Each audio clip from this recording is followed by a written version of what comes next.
ប្រកួតរវាងប៉ែនការិជស័យជាមួយនឹងកីឡាករពេជ្រសុខីមត្រូវបានបញ្ចប់ទៅហើយកាលពីរាត្រីយប់មិញហើយលទ្ធផលក៏បានដឹងហើយគឺ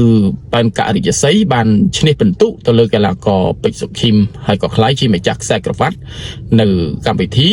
The Battle of Three Kingdom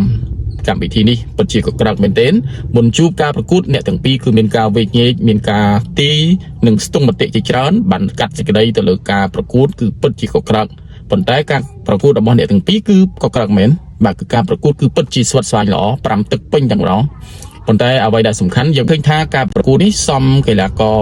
ពេជ្រសុខីមជាអ្នកទទួលបានជ័យជំនះការលើកហេតុផលបែបនេះគឺគេបានមើលឃើញជាច្រើនពាក់ព័ន្ធទៅនឹងការប្រកួតការវាចូលរបស់ពេជ្រសុខីមការដើរបុកចូលរបស់ពេជ្រសុខីមទៅលើប៉ែនការិជស័យគឺមានការលើកឡើងជាច្រើនថាលទ្ធផលនេះគួរតែពេជ្រសុខីមដែលជាអ្នកទទួលបានជ័យជំនះ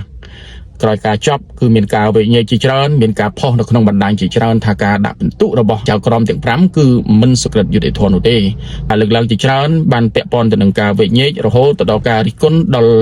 ការដាក់ពិន្ទុរបស់កីឡាករទាំងពីរ